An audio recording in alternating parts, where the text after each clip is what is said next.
Do we really need this many different dual forms? Like, can't we just buy one and use it on every nail? We're breaking it all down in this video, so make sure to stay with me till the end. Take a good look at these nails for a second. We usually ignore the natural shape, but if you don't really understand the form, you won't be able to pick the right dual form for it.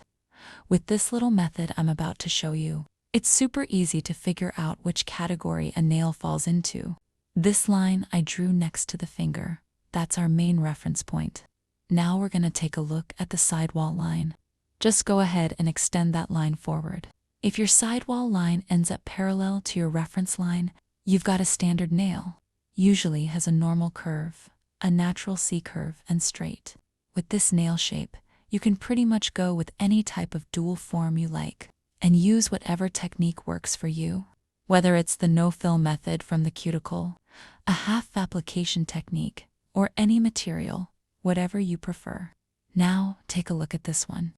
As you extend the sidewall line, you can see it cuts through the reference line and slopes downward. And if you look at the curve, you'll notice it's super prominent. Even from the front, the curve is really dramatic. These types of nails grow downward, and as they grow, the C-curve gets more and more intense. You'll see the free edge starting to curl inward. When you're using dual forms on downward nails, you can't just pick a form like the one you're seeing here. Now look at this form. It's got a nice C-curve. The sidewalls line up perfectly with the reference line, and because it's a half form, you can place it right at the highest point of the nail. That means you're correcting the shape and giving the nail the structure it needs. So maybe you're thinking, I want to use newer techniques, like builder gel and applying the form from the cuticle, so I don't have to file at all. And sure, you can do that, but only if you use a form like this one. It's got the apex built near the cuticle, and the shape lines up perfectly with the reference line. Now let's move on to the next category.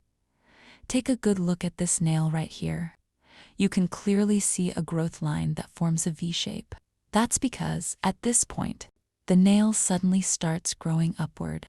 These are what we call upward nails, or spoon nails.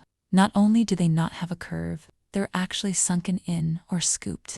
So here, we want a dual form that not only fills in that dip, but also adds more of a downward slope to the nail, just like this one. And don't forget, spoon nails usually don't have a strong natural C-curve either. Category 4. Flat nails. Flat nails actually have a lot in common with standard nails. There are just one key difference. When you look at the nail from the side, you don't really see a natural curve. The nail surface just looks flat. But since they're so similar to standard nails, you can basically do anything you do on a standard one. You've got options. Flat nails aren't the kind of shape that'll give you a hard time. And now, the most challenging group. Bitten nails, or nails that naturally grow deep into the skin. These ones usually don't show much visible growth at all. Take a look at this photo. Some people naturally have thumbs like this. To work on this type of nail using dual forms, it's best to go with a form like the one you're seeing here. One that already has an apex built in, right near the cuticle area. One thing you need to know, and make sure your client knows too, is that while regular nails usually need a fill every 4 weeks, this type of nail grows differently and needs a fill every 2 weeks. They're super short and sit deep in the skin. And just to wrap up, I want to go over something I've mentioned over and over again in previous videos. If you're working with dual forms, make sure you're using a hard gel. Go watch the video on common dual form mistakes. I showed you exactly how to test your gel before using it, to figure out if it's soft, medium, or hard. Alright guys, I think I shared a lot of helpful tips in this video, and if you actually pay attention to them, they'll definitely make a difference in your work. I'll keep posting more videos like this, so you can get more familiar with the little details that really matter. Because just doing the nails isn't enough. If you want to work like a pro, you need to know the why behind everything, what tools to use, and what technique fits each situation.